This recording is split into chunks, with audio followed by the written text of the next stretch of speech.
देवाच्या नावाला मान, महिमा आणि धन्यवाद असो. पुन्हा एक वार तुम्हा सर्व माझ्या प्रियजनांच्या बरोबर कॅनडावरून देवाच्या वचनातून तुमच्याशी बोलण्याची ही संधी प्रभूने मला दिलेली आहे. त्याबद्दल मी खरोखर देवाचे आभार मानतो. आज एका विशेष प्रसंगानिमित्ताने मला प्रभूने तुमच्यासमोर आणलेलं आहे आणि ते म्हणजे हा शिक्षक रविवार. आज बहुतेक चर्चेसमध्ये हा रविवार शिक्षकांसाठीचा रविवार म्हणून साजरा केला जात आहे आणि म्हणून या रविवारच्या दिवशी आणि विशेष करून शिक्षकांच्या रविवारच्या दिवशी प्रभू येशू ख्रिस्त हा कसा उत्तम शिक्षक आहे यावरती आपण थोड्या वेळेमध्ये विचार करणार आहोत. आपण प्रार्थना करूया. पवित्र पवित्र सैन्यांच्या यहोवा देवबापा, आम्ही स्तुती करीतो, धन्यवाद देतो पुन्हा एक वार तुझ्या वचनातून शिकण्याची ही संधी आम्हाला दिलेली आहे. आणि विशेष करून शिक्षकांचा रविवार टीचर संडे असल्याकारणाने प्रभू येशू ख्रिस्त हा कसा उत्तम शिक्षक आहे यावरती नव्याने प्रभू आम्ही विचार करत असताना तो आम्हाला प्रभू येशूच्या शिक्षकीय जे पैलू आहेत प्रभू देवप्पा, ते पैलू आज तो उघड आणि त्याप्रमाणे प्रभू आम्ही आमच्या जीवनामध्ये राहावं म्हणून तो आम्हाला कृपा पुरेव. तारणार आमचा येशू याच्याद्वारे, आमेन. प्रभू येशू ख्रिस्ताच्या शिकवण्याच्या पद्धती दोन प्रकारच्या होत्या. एक होती गोष्टी रूपाने तो सत्य शिकवित असे आणि दुसरी आहे जसे आपले आजचे शिक्षक शिकवतात तशा प्रकारे तो उपदेश करत असे आणि लोकांना तो शिकवत असे. शिकवत असताना त्याचे एक वैशिष्ट्य असे आणि ते म्हणजे लोकांना समजेल उमजेल अशा शब्दांच्यामध्ये तो समजावून सांगत असे आणि शिकवण देत असे. कधीकधी ज्या ज्या वेळेला शिष्यवर्गांना त्याचे गुप्त असे रहस्य असलेलं शिक्षण ऐकायला मिळत असे तेव्हा ते त्यांना समजत नसे आणि मग शिष्यवर्ग येशूला म्हणत असे की प्रभू आम्हाला समजावून सांगा. आणि मग प्रभू येशू ख्रिस्त त्यांना लोकसमुदायापासून दूर नेऊन एकांतामध्ये काय बोललेलो आहोत त्याचा प्रतिकात्मक अर्थ काय होता हे समजावून सांगत असे. पण त्या व्यतिरिक्त जेव्हा मोठा लोकसमुदाय असे त्यावेळेला प्रभू येशू ख्रिस्त त्या लोकसमुदायाला समजेल अशा शब्दामध्ये शिकवत होता आणि हे त्याची शिक्षण शैली होती. समोर बसलेल्या आपल्या श्रोतृवर्गाला समजेल अशा शब्दामध्ये त्यांना सत्य समजावून सांगणं. आणि हे करत असताना प्रभू येशू ख्रिस्त दाखल्यांच्याद्वारे बोलत असे, दृष्टांत्यांच्याद्वारे बोलत असे. आता दाखला आणि दृष्टांत हे काही वेगळे नाहीत, हे सिमिलर वर्ड्स आहेत, एकसारखेच शब्द आहेत, दोघांचा अर्थ एकच आहे. सत्य समजून सांगत असताना ते सत्य कशा प्रकारे लोकांना पटेल हे पाहत असताना प्रभू येशू ख्रिस्त अवतीभोवती असलेल्या ऑब्जेक्ट्स जे आहेत, वस्तू आहेत, निसर्ग आहे, मनुष्य आहेत, झाडे झुडपं आहेत यांचा तो आधार घेत असे आणि त्यांची तुलना तो स्वर्गीय राज्याशी आणि सत्याशी करत असे आणि मग लोकांना तो शिकवत असे. त्यामुळे व्हायचं काय की आपल्या समजणाऱ्या उमजणाऱ्या भाषेमध्ये शब्दांच्यामध्ये प्रभू येशू ख्रिस्त शिकवण देत आहे हे लोकांना समजू लागले. त्यावेळेला ते ऐकण्यासाठी येशूच्या मागे ते घोळका करू लागलेले आम्हाला शास्त्रामध्ये पाहायला मिळतं. आता येशू उत्तम शिक्षक कसा आहे हे पाहूया. कारण जर आम्ही त्याला उत्तम म्हणतो तर निश्चितच त्याच्याकडे आम्हाला शिकण्यासारखं बरंच काय आहे. आणि हे पाहत असताना त्याने शिकवत असताना कधी चिटचाट केलं नाही, शिकवायचं आहे म्हणून शिकवलं नाही किंवा वेळ काढायचा आहे म्हणून केलं नाही, तर त्याने सत्य कसं आहे हे व्यवस्थित त्याने समजावून सांगितलेलं आहे. त्या समजावण्यामध्ये त्याने कष्ट घेतले, श्रम केलेले आहेत, विचारांची देवाणघेवाण केलेली आहे आणि म्हणूनच आपल्या समोर बसलेल्या लोकांना काय समजेल हे आणि काय द्यायचं आहे हे त्याने अगोदर मनात ठरवलेलं होतं. अनेक सिद्धांत आहेत असे की जे प्रभू येशू ख्रिस्ताने आम्हाला शिकवलेले आहेत, ज्याच्यावरती आज आमचं संपूर्ण आध्यात्मिक जीवन अवलंबून आहे. आणि म्हणून प्रभू येशू ख्रिस्त जो आम्हाला शिकवत होता, जे धर्मसिद्धांत तो शिकवू पाहत होता, याचं त्याला नॉलेज होतं. शिक्षकांनी नेहमी आपल्याला काय शिकवायचं आहे हे पहिले स्वतः आत्मसात करायला हवं, हे स्वतः पहिले शिकायला हवं. प्रभू येशू ख्रिस्त शिकवत असताना मी काय शिकवणार आहे ह्याचं ज्ञान त्याला होतं आणि म्हणूनच तो ज्या ज्यावेळी उपदेश करी, ज्या ज्यावेळी ते शिकवे त्या त्या वेळेला लोकांना ते पटत असे. पण ज्या वेळेला तो लोकांच्या चुका दाखवत असे, लोकांची पातके दाखवत असे, त्यावेळेस लोक त्याच्या विरोधामध्ये जात होते, विरोधामध्ये कृती करत होते, विरोधामध्ये बोलत होते. आणि म्हणूनच आम्हाला पाहायला मिळतं शिक्षण अशा प्रकारे सडेतोड देणारा आमचा प्रभू येशू ख्रिस्त आहे. पण त्याचा अर्थ असा नाही की प्रभू येशू ख्रिस्त त्यांच्यावर प्रेम करत नव्हता. शिकवण्यामध्ये जरी तो सडेतोड उत्तर देत असला, जरी लोकांच्या चुका आणि पापे दाखवत असला, तरी तो तितकंच लोकांच्यावर प्रेम करत होता. आणि म्हणूनच त्या प्रेमाखातर त्याने लोकांच्या पातकांची क्षमा केली. पाप्यांच्या बरोबर तो जेवावयास बसला. लोकांच्यावर त्याने प्रेम केलं आणि त्याने आपल्याला जे सांगायचं आहे, जे शिकवायचं आहे, ते योग्य रीतीने शिकवलेलं आम्हाला पाहायला मिळतं.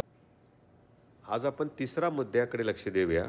प्रभू येशू ख्रिस्ताने शिष्यांना म्हणजे त्याच्या 12 विद्यार्थ्यांना कसे शिक्षण दिले किंवा शिस्त कशी लावली. कारण शेवटी कसं असतं, विद्यार्थी म्हटले म्हणजे सगळे सारखेच नसतात. कोणाच्या विचारांच्या मध्ये तफावत असते. कोणी लवकर समजतं, कोणी लवकर समजत नाही. कोणाला शब्दांनी समजतं, कोणाला शब्दांनी समजवत नाही, साध्या शब्दांनी समजत नाही. मग त्यांना दटावं लागतं. प्रभू येशू ख्रिस्ताच्या शिष्यांच्या मध्ये पण असेच गुण होते आणि म्हणून मग अनेक वेळेला प्रभू येशू ख्रिस्ताला त्यांना दटवावं लागलेलं आहे. उदाहरण सांगायचं म्हटलं तर आपल्याला शास्त्रामध्ये मत्ताईचं शुभवर्तमानाचा 8वा अध्याय आणि 23 ते 27 या वचनामध्ये वादळ आलेलं पाहायला मिळतं.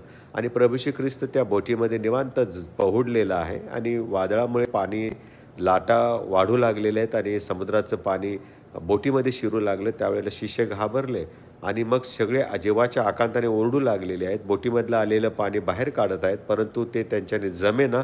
पाणी तितक्याच अधिक वेगाने त्यांच्या बोटीमध्ये येऊन बोट भरू लागली. त्यावेळेला येशू ख्रिस्त झोपलेला पाहून त्यांनी त्याला उठवलं आणि म्हणाले, त्यांनी त्यांच्या त्या बोलण्यामध्ये अविश्वास प्रगट केला, आम्ही बुडत आहोत, याचे तुम्हाला काहीच नाही काय. आणि मग प्रभू येशू ख्रिस्ताने वाऱ्याला दटावलं, समुद्राला शांत केलं आणि म्हणाला, तुम्ही इतके अविश्वासी कसे. आणि असे बोलून त्याने दटावले. कधीकधी शिक्षण देत असताना दटावणे हे सुद्धा महत्त्वाचं आहे. मग ते समोरच्या विद्यार्थ्यांना आवडतं न आवडतं ही दुय्यम भाग आहे, परंतु अनेकदा शिक्षण देत असताना दटावणे हा प्रकार पण त्यामध्ये सामील असतो. दुसरं एक आणखीन वैशिष्ट्य असं आहे आणि ते म्हणजे प्रभू श्री ख्रिस्ताने स्वतःच्याद्वारे नम्रतेचं एक उदाहरण शिष्यांच्या समोर सादर केलं. जर योहानाचं शुभवर्तमान 13वा अध्याय आपण पाहिला तर त्यामध्ये आपल्याला हे पाहायला मिळते की प्रभू श्री ख्रिस्ताने स्वतः शिष्यांचे पाय धुतलेले आहेत आणि याद्वारे त्याने नम्रतेचं उदाहरण आपल्या शिष्यवर्गाने शिकवलेलं आहे. आणि आम्हीही ते करावे, म्हणजे आमच्यामध्ये नम्रता आम्ही धारण करावी, ही प्रभूची शिकवण आहे. आणि ही शिकवण्याची एक अद्भुत शैली ती प्रभू येशू ख्रिस्ताच्या मध्ये होती. आणि म्हणून कधीकधी शक्तीने नाही पण युक्तीने मनुष्य युद्ध जिंकतो, हे आपण इतिहासात ऐकलेलं आहे, अनुभवलेलं आहे, पाहिलेलं आहे.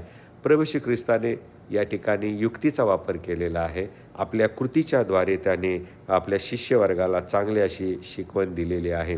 आणि ही शिकवण देत असताना त्याने त्या शिष्यांना हँड्स ऑन एक्सपिरियन्स दिलेला आहे. असं नाही केलं की मी शिकवत आहे, तुम्ही फक्त बघायची भूमिका घ्या किंवा ऐकण्याची भूमिका घ्या. तर त्याने स्वतःहून त्या शिष्यांना प्रत्येक कार्यामध्ये सहभागी पण केलेला आहे. त्याने ईशोपकार स्मरण केले, भाकरी मोडल्या, शिष्यांच्या हातात दिल्या आणि म्हणाला, वाटा आता, याचं वाटप करा. त्याने त्या 2 मासळ्या घेतल्या, त्याच्यावर आशीर्वाद मागितला आणि शिष्यांच्या हाती दिला आणि म्हणाला की तुम्ही याचं वाटप करा. प्रत्येक कार्याच्या मध्ये आम्हाला असं पाहायला मिळतं की प्रभू श्री ख्रिस्तानं विद्यार्थ्यांना म्हणजे शिष्यवर्गाला सामील करून घेतलेला आहे. तो एकटाच शिकवत राहिलेला नाही, त्याने स्वतःच्या हातात ठेवलं नाही, तर आपल्या कार्यामध्ये, आपल्या शिकवणीमध्ये त्याने आपल्या शिष्यांना काम करण्याची संधी दिलेली आहे. आणि जे तुम्ही करता ते अनुभवा, ही शिक्षणाची महत्त्वाची शैली त्याने दिलेली आहे. आणि म्हणून आपल्या शाळेमध्ये पण, आपल्या कॉलेजेसमध्ये पण जे टीचर्स शिकवतात ते लगेच आम्हाला गृहपाठाच्याद्वारे किंवा प्रॅक्टिकलच्याद्वारे आम्हाला अनुभवायला लावतात, ते शिकायला लावत असतात. आणि मग ऐकलेलं जे आहे ते जेव्हा आम्ही प्रॅक्टिकल्समध्ये ज्या वेळेला आम्ही उतरवतो आणि अनुभवायला लागतो, त्यावेळेला जे ऐकीव ज्ञान असतं त्याची प्रचिती आम्हाला येते आणि ते आम्हाला पटतं. आणि ते ऐकण्यापेक्षा स्वतः त्यामध्ये सामील होऊन ती कृती केल्यामुळे आमच्या ते कायम लक्षात राहतं. आणि शिकवण्याची ही एक अद्भुत शैली प्रभू येशू ख्रिस्ताची होती. अशा प्रकारे प्रभू येशू ख्रिस्त उपदेश करत असे, प्रभू येशू ख्रिस्त शिष्यांना शिकवत असे. त्या शिकवणीच्याद्वारे तो शिष्यवर्गाला आव्हान देत असे आणि मग आव्हान दिल्यानंतर तो शिष्यवर्गाला त्या शिक्षणामध्ये सहभागी पण करून देत असे. नमुना दाखल उदाहरणे तो देत असे आणि अशा प्रकारे तो आपल्या शिष्यवर्गाला तयार करत होता. येशू ख्रिस्त आणि त्याचे शिष्य यांच्यामध्ये फक्त 3.5 वर्षाचा काळ होता. या 3.5 वर्षाच्या काळामध्ये प्रभू येशू ख्रिस्ताने त्यांना एक उत्तम शिष्य बनवलेलं आहे. प्रभू येशू ख्रिस्त शिकवत असताना शिष्यांना तो पुढील कार्यासाठी, पुढील जीवनासाठी, पुढील सेवेसाठी तयार करत असताना शिष्यवर्ग मात्र समस्यांना सामोरे जात होते. अनेक समस्या शिष्यवर्गाला भेडसावत होत्या. उदाहरणार्थ खोटे शिक्षण. त्यावेळेलाही वेगवेगळ्या प्रकारचे खोटे शिक्षण लोकांच्यामध्ये पसरवलं जात होतं. त्याचप्रकारे ह्या शिष्यवर्गांच्या समोर मोह देखील आले होते. या शिष्यांना छळाला सामोरं जावं लागलेलं आहे. या व्यतिरिक्त शिष्यवर्गातील 12ही जणांचे स्वभाव पण फार वेगळे वेगळे होते प्रियानो, आणि ते पण आम्हाला अभ्यास करण्यासारखे आहेत. उदाहरणार्थ पेत्र जो होता, जो प्रभू येशूचा शिष्य होता, तो चंचल स्वभावाचा होता. परंतु असा विद्यार्थी आपल्या वर्गात असून देखील, असा शिष्य आपल्यासोबत असताना देखील प्रभू येशू ख्रिस्ताने त्याला नाकारलं नाही. पेत्राचं उदाहरण आपल्या समोर आहे. तो कितीदा तरी प्रभू येशू ख्रिस्ताला आव्हान करतो, मी तुझ्यासाठी मरायला देखील तयार आहे. पण हाच पेत्र चंचल स्वभावामुळे लोकांना तो घाबरला. माझं कसं होईल या भीतीने त्याने प्रभू येशू ख्रिस्ताला 3 वेळा नाकारलेला आहे. पण हाच पेत्र शेवटी आम्हाला पाहायला मिळतं की प्रभू येशू ख्रिस्ताने त्याला धीर दिला आणि त्याने आपला शिष्य होण्यासाठी त्याला पुढे कंटिन्युएशन दिलं. त्याला प्रियानो स्थिर राखलेलं आहे. त्यांनी नाकारलं म्हणून त्याला टाकून दिलं नाही. दुसरा प्रभू येशू ख्रिस्ताचा शिष्य आपल्याला पाहायला मिळतो आणि तो म्हणजे अंद्रिया आहे. आणि अंद्रियाचा स्वभाव फार वेगळा होता पेत्रापेक्षा. जरी हे दोघे भाऊ आहेत असं आम्हाला शास्त्रामध्ये पाहायला मिळतं, तरी देखील आम्ही हेही वाचतो की पेत्र जरी चंचल असला तरी त्याचा भाऊ अंद्रिया जो आहे ते उदार मनाचा होता. आणि याने प्रभू येशू ख्रिस्ताची ओळख या पेत्राला करून दिलेली आहे. आणि म्हणून पेत्राने प्रभू येशू ख्रिस्ताकडे आल्यावर येशूचा स्वीकार केला आणि फार मोठा तो पुढारी मंडळीचा बनलेला आहे. तिसरा शिष्य आम्ही पाहतो याकोब म्हटलेला आहे. हा जब्दीचा पुत्र होता. आणि दुसरा याकोब जो शास्त्रामध्ये पाहायला मिळतो, जो प्रभू येशूचा शिष्य होता, त्याच्यामध्ये आणि ह्या याकोबामध्ये फरक दिसावा, समजावा म्हणून मग ह्या याकोबाला मोठा किंवा ज्येष्ठ याकोब असं म्हटलेलं आहे. ग्रेटर जेम्स असं म्हटलेलं आहे. आणि याचा स्वभाव पण फॅनेटिकल होता. तो फार आवेशी होता प्रभू येशू ख्रिस्ताबद्दल. पण अशाही व्यक्तीला परमेश्वराने आपल्यासोबत ठेवलं. त्याला योग्य अशा प्रकारे त्याच्या स्वभावाप्रमाणे शिक्षण दिलेलं आहे. चौथा शिष्य आम्ही पाहतो योहान आहे. आणि याचा स्वभाव पॅशनेट होता. तो दयाळू होता, कनवाळू होता. आणि म्हणूनच तो प्रभू येशूच्या नेहमी जवळ बिलगलेला असे. प्रभू उराशी तो टेकलेला असे आणि तो प्रभू येशूवर प्रेम करत असे. जे प्रभू येशूचे 3 शिष्य होते विश्वसनीय गोटामधले, त्या पेत्र, याकोब आणि त्याच्यासोबत या योहानाचं पण सुद्धा नाव लिहिलं जातं. आणि म्हणूनच पुनरुत्थानानंतर पेत्राच्या अगोदर हा योहान धावत पळत कबरेकडे गेला, परंतु कबरेमध्ये जाण्याचं काही त्याने धाडस केलं नाही. मागून पेत्र आला पळत आणि तो पेत्र पहिल्यांदा कबरेमध्ये प्रभू येशू ख्रिस्ताच्या गेलेला आहे. आणि पुनरुत्थानाची साक्ष देण्यासाठी हे दोघेही पुन्हा परमेश्वराच्या आज्ञेनुसार मागे फिरलेले आहेत. अशा प्रकारे योहान हा पेत्राला सन्मान देऊन स्वतः मागे राहतो, अशा प्रकारचा हा व्यक्ती आहे. आणि म्हणून या योहानालाही प्रभू येशू ख्रिस्तानं नाकारलं नाही. 5वा शिष्य प्रभू येशूचा पाहायला मिळतो आणि तो म्हणजे फिलिप. फिलिपाबद्दल शास्त्रामध्ये काही जास्त आपल्याला पाहायला मिळत नाही, वाचायला मिळत नाही. परंतु त्याचा स्वभाव असा म्हटलेला आहे की हा इतरांना प्रोत्साहन देण्यामध्ये तत्पर असे, पुढे असे. तो इतर शुभवर्तमानापेक्षा योहानाच्या शुभवर्तमानामध्ये याच्याविषयी आपल्याला वर्णन पाहायला मिळतं. योहानाचं शुभवर्तमान 14वा अध्याय आणि 8 ते 9 वचनामध्ये आम्ही या फिलिपाबद्दल वाचतो.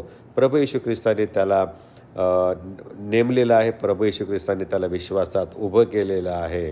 पुढे आम्ही 6वा शिष्य पाहतो, ज्याचं नाव नथानिएल आहे, ज्याला बार्थलोमियो असंही म्हटलेलं आहे. आणि याचा स्वभाव कंपोज्ड असा होता. म्हणजे हा प्रभू येशू ख्रिस्ताला भेटण्यास आला, फिलिपासोबत आला, कारण फिलिपाने त्याला सांगितले, चल मसियाला आपण भेटूया, येशूशी मी तुझी गाठभेट घालून देतो. आणि मग ज्यावेळेला प्रभू येशू ख्रिस्ताला त्यांनी स्वतःची ओळख करून दिली, त्यावेळेला प्रभू येशू ख्रिस्त ज्या पद्धतीने त्याच्याशी बोलला, ती पद्धत पण खरोखर वाखाणण्यासारखी आहे. इस्रायलामध्ये असा कुठलाही व्यक्ती नाही, याची तुलना त्याने त्या नथानिएलबरोबर केलेली आहे. आणि ज्यावेळेला प्रभू येशू ख्रिस्ताने इस्रायलाचं वर्णन त्याला सांगितलं, त्यावेळेला तो अवाक झाला आणि म्हणाला, हे तुला कसं माहिती माझ्याबद्दल? आणि मग प्रभू येशू ख्रिस्त म्हणाला, की मी तुला पाहिलं, तू अंजिराच्या झाडाखाली उभा होतास. आणि मग हे ऐकल्यानंतर प्रभू येशूचं त्याने राजा म्हणून गौरव केलेला आहे. नथानिएलच्या कार्याबाबत शास्त्रामध्ये जास्त काय आपल्याला माहिती मिळत नाही, परंतु तो एक प्रभू येशू ख्रिस्ताचा प्रामाणिक शिष्य होता, असं मात्र आम्हाला नक्की पाहायला मिळतं. 7वा शिष्य आहे प्रभू येशू ख्रिस्ताचा आणि तो म्हणजे मत्तय. आपण मत्तयाबद्दल बरंच ऐकलेलं आहे. मत्तय हा जकातदार होता, अव्वाच्या सव्वा पैसे आकारत असे आणि म्हणूनच तो लोकांच्यामध्ये बदनाम होता. परंतु ज्यावेळेला प्रभू येशू ख्रिस्तानं त्याला 3 शब्द बोलले, माझ्या मागे ये, त्यावेळेला त्याला अद्भुत असा आनंद प्राप्त झाला आणि त्याने तात्काळ आपली नोकरी सोडून प्रभू येशू ख्रिस्ताचा तो शिष्य झाला. मी विचार करायला लागलो, असं काय काय ह्या 3 शब्दांच्यामध्ये होतं, की जेणेकरून या मत्तयाच्या अंतःकरणामध्ये कार्य झालं आणि त्याने प्रभू येशू ख्रिस्ताचा शिष्य होण्याचं नोकरी सोडून पत्करलं. आणि मग बारीक असा विचार करत असताना मला असं दिसून आलं, एक तर मत्तय अव्वाच्या सव्वा पैसा घेत होता म्हणून तो बदनाम होता, लोकांना तो करामध्ये माफ करत नव्हता म्हणून तो बदनाम होता. तिसरी गोष्ट, लोकांच्या मनामध्ये चांगली प्रतिमा त्याची नव्हती, कारण तो पैसे स्वतःच्या खिशातही घालत असेल आणि म्हणूनच या सगळ्या व्यवसायाला पण तो पण कुठेतरी या सगळ्या व्यवसायामध्ये तो पण कुठेतरी दमला असेल, थकला असेल, त्यालाही ते नको नकोसं वाटत असेल. परंतु उपजीविकेचं साधन आहे ते सोडलं तर जगणार कसं, या चिंतेने तो त्रस्त असेल. आणि ह्या सगळ्या चिंतेमध्ये असताना, स्वतःची नोकरी करत असताना त्याला कुणीतरी प्रेम करावं, कुणीतरी जवळ करावं, आपुलकीने बोलावं, ही फार मोठी इच्छा त्याच्या मनामध्ये दडून राहिलेली होती. आणि नेमकी ती येशू ख्रिस्ताने एक गुरुजी म्हणून ओळखलं आणि म्हणूनच त्याला प्रेमाने आमंत्रण दिलं. आणि म्हणूनच मत्तयाने ताबडतोब आपली नोकरी सोडली आणि तो प्रभू येशूच्या मागे गेलेला आहे. शिक्षक म्हटल्यानंतर प्रियानो, समोरच्या व्यक्तीला जे हवं नको त्याचा बारीक विचार करून ते त्याला पुरवणं, हे देखील आपलं कर्तव्य आहे. 8वा शिष्य आहे प्रभूचा, तो म्हणजे थोमा. थोमा म्हटलं म्हणजे संशय, शंकाकोर ही त्याची भूमिका आपल्यासमोर, त्याचा स्वभाव आपल्यासमोर येतो. परंतु तुम्हाला सांगू द्या, हाच थोमा यहुदिया प्रांतात असताना प्रभू येशू ख्रिस्तासाठी स्वतःचा जीव देखील द्यायला तयार होता, संकटाला सामोरं जायला तयार होता. आणि ह्या थोमाच्या जीवनामधून पण आपल्याला हेच शिकायला मिळतं प्रियानो, की तो निराशावादी होता, पेसिमिस्टिक होता. मी प्रभू येशूच्या जखमांच्यामध्ये बोट घातल्यापासून त्याच्यावर विश्वास ठेवणार नाही, अशा प्रकारचा शंका घेऊन मग विश्वास धारण करणारा हा मनुष्य होता. पण प्रभू येशू ख्रिस्ताने त्याला हे नाकारलं नाही. त्याच्यासाठी खास प्रभू येशू ख्रिस्त पुन्हा आला आणि त्याला आपल्या जखमांच्यामध्ये बोट घालून शिकवलं, की जे न पाहता विश्वास ठेवतात ते धन्य. शिक्षकाचं हे पण एक कर्तव्य आहे प्रियानो. मग पुढे आम्हाला 9वा शिष्य पाहायला मिळतो, ज्याचं नाव आहे याकोब. याला छोटा याकोब म्हटलेलं आहे. याच्याविषयी काही शास्त्रामध्ये आपल्याला जास्त माहिती प्राप्त होत नाही, परंतु येशूच्या स्वर्गारोहणानंतर तो माडीवरल्या खोलीमध्ये होता.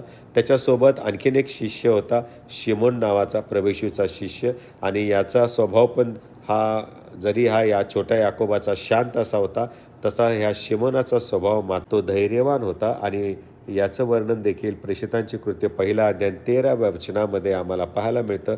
आणि हा देखील त्या प्रभू येशूच्या स्वर्गारोहणानंतर माडीवरल्या खोलीमध्ये होता. त्याच्यासोबत जो होता 3रा शिष्य, तो थुदास म्हटलेला आहे, यहुदा म्हटलेला आहे. आणि याकोब आणि शिमोन यांच्यासोबत या यहुदाचं पण नाव घेतलं जातं. आणि हे तिघेही काही त्यावेळेस फार प्रसिद्ध असे होते, इतर शिष्यांसारखे असं नव्हतं. या यहुदाचा स्वभाव अगदी लहान लेकरासारखा होता, सौम्य असा होता. आणि मग आम्हाला 12वा शिष्य पाहायला मिळतो आणि तो म्हणजे यहुदा इस्करियोत. यहुदा इस्करियोत म्हटलं म्हणजे घातकी असाच आमच्यासमोर त्याचा स्वभावाचा गुणधर्म उभा राहतो. यहुदा इस्करियोत म्हटला म्हणजे विश्वासघात करणारा असं पाहायला मिळतं. अनेक लोक त्याला चांगलं म्हणतात, अनेक लोक त्याला आपला हिरो समजतात. परंतु काही असो, या यहुदाच्या जीवनामध्ये देखील आपल्याला शिकण्यासारख्या बऱ्याच गोष्टी आहेत. अशा प्रकारे वेगवेगळ्या 12 स्वभावाच्या 12 शिष्यांना सोबत घेऊन प्रभू येशू ख्रिस्त स्वर्गाच्या राज्याची शिकवण देत होता. त्यांना तो समजावून सांगत होता. पटवून सांगत होता. समस्या आल्यानंतर सामोरे कसं जायचं हे शिकवत होता आणि मग त्याने त्यांना कार्य कसं करायचं याचं पण शिक्षण दिलेलं आहे. पहिलं आम्ही पाहायला मिळतो त्याने त्यांना इतरांना जे तुम्हाला दिलेलं आहे, जे तुम्हाला प्राप्त झालेलं आहे ते इतरांशी शेअर करण्याचं शिकवण त्याने दिलेली आहे. इतरांना तुमच्या कार्यामध्ये सहभागी करा, सामील करा, ही शिकवण त्याने शिष्यवर्गाला दिली. आणि म्हणूनच आम्ही पाहतो की प्रभू येशू ख्रिस्ताच्या स्वर्गारोहणानंतर ज्यावेळेला शिष्यांनी सेवा सुरुवात केली त्यावेळेला त्यांनी एकमेकाला सहकार्य केलं आणि दोघे तिघे मिळून ते प्रभू येशूची सुवार्ता पसरवू लागलेले आहेत. दुसरी गोष्ट त्याने शिष्यवर्गाला शिकवली आणि ते म्हणजे इतरांना तुम्ही देवाच्या जवळ आणा, इतरांना तुम्ही देवाच्या राज्याची घोषणा करा, सुवार्तेचा प्रसार करा, देवाकडे इतरांना घेऊन या. जी गरज आहे, जी निकड आहे, ज्याच्यासाठी प्रभू श्री ख्रिस्त आला ते त्या शिष्यांनी शिकावं आणि करावं हे त्यांनी शिकवलेलं आहे. आणि तिसरी महत्त्वाची गोष्ट म्हणजे जे गरजू आहेत त्यांच्यापर्यंत तुम्ही पोहोचा, जे गरजू आहेत त्यांच्यापर्यंत तुम्ही पोहोचा. अशा प्रकारे प्रभू श्री ख्रिस्ताने शिक्षण दिलं आणि आपल्या शिष्यवर्गाला तयार केलं. आणि या उत्तम शिक्षकाकडून मिळालेले उत्तम शिक्षण जे आहे हे त्यांना प्राप्त झाल्यामुळे हे 12ही शिष्य या जगामध्ये विखुरले आणि त्यांनी ही सुवार्ता आमच्यापर्यंत आणली. आज हजारो लोक, लाखो लोक प्रभू श्री ख्रिस्ताला तारणारा देव म्हणून स्वीकारतात. अनेक देशांच्यामध्ये ही सुवार्ता पोहोचली. अनेक देशांच्या, अनेक भाषांच्यामध्ये बायबलचं आवृत्ती निघाली आणि अनेक लोक आज ते वाचत आहेत. त्यांच्या शिक्षणाच्या द्वारे अनेक लोक प्रभू येशू ख्रिस्ताला तारणारा देव म्हणून स्वीकारून देवाच्या राज्यामध्ये येत आहेत. देवाच्या राज्याची वाढ होत आहे. आणि म्हणूनच प्रभू येशू ख्रिस्त हा खरोखर आमच्यासमोर एक उत्तम शिक्षक आहे. तो याच कारणास्तव की आपल्या समोर असलेल्या शिक्षण घेणाऱ्या प्रत्येक व्यक्तीचा स्वभाव जो आहे तो स्वीकारून त्यांना आपल्याला जे शिकवायचं आहे ते व्यवस्थित पटवून देऊन शिकवून त्यांना त्यांच्या जीवनामध्ये उभं केलेलं आहे. जे शिकले नाहीत ते प्रभूपासून दुरावले. आम्ही आज प्रभू येशू ख्रिस्त हा एक आमचा उत्तम शिक्षक आहे त्याचा नमुना स्वतःच्या डोळ्यासमोर ठेवूया आणि त्याच्या शिक्षणाप्रमाणे आपल्या जीवनामध्ये आपण आचरण ठेवूया. प्रभू येशू ख्रिस्त तुमच्यासमोर एक उत्तम शिक्षक आहे, त्याचा नमुना तुम्ही तुमच्या डोळ्यासमोर ठेवा आणि तुमच्या ठाई प्रभू येशू ख्रिस्त आहे, तो कसा शिकवेल, तो कसा वागेल हे लक्षात घेऊन त्या प्रकारे आम्ही आपली सेवा, आम्ही आपली नोकरी करावी हे आपण ठरवूया आणि प्रभू त्यात तुम्हाला आशीर्वाद देऊ. प्रार्थना करू आपण. पवित्र सैन्याच्या येवा दे बापा, आम्ही स्तुती करतो, धन्यवाद देतो. तू पाठवलेला तुझा पुत्र एकुलता एक येशू ख्रिस्त आमच्यासाठी आला आणि त्याने स्वतःचं जीवन एक उत्तम शिक्षक म्हणून आमच्यासमोर सादर केलेलं आहे. प्रभू आज त्याचे आम्ही अष्टपैलू पाहिलेले आहेत. आम्ही देखील आमच्या जीवनामध्ये कशा प्रकारे उत्तम शिक्षक व्हावं, राहावं आणि प्रभुदेवपा जे आमच्यावरती तू शिक्षक म्हणून नेमलेले आहेस त्यांचं शिक्षण आम्ही ग्रहण करून तुझं आम्ही गौरव करावं यासाठी तू आम्हाला प्रेरणा दे. प्रभुदेव बापा, आम्ही तसंच प्रार्थना करतो जे आमच्यामध्ये शिक्षक आहेत, वेगवेगळ्या क्षेत्रामध्ये जे शिक्षण देण्याचं महान कार्य करत आहेत त्या प्रत्येक शिक्षकेला आणि शिक्षकांना प्रभू तो आपल्या आत्मेने चालव, त्यांना सामर्थ्याने भर, त्यांचे कलागुण कौशल्य प्रभू जो दिलेलं आहेत त्याचा चांगल्या प्रकारे उपयोग करून प्रभू त्याने आपल्या विद्यार्थ्यांना देशाचे एक उत्तम नागरिक बनवावं, चर्चेत एक उत्तम सभासद बनवावेत असं तू कर. आणि प्रभुदेव बाप्पा, आम्ही प्रार्थना करतो सर्व शिक्षक आणि त्यांचे कुटुंब यांच्या गरजा तू ख्रिस्त येशूमध्ये पूर्ण कर. तारणारा आमचा प्रभू येशू ख्रिस्त याच्याद्वारे आमेन. सर्व शिक्षकांना आजचा हा टीचर्स संडे, शिक्षकांचा रविवार आशीर्वादाचा, आध्यात्मिक लाभाचा, भरभराटीचा आणि प्रगतीचा जाओ हीच आमची सदिच्छा आहे. देव तुम्हाला आशीर्वाद देव.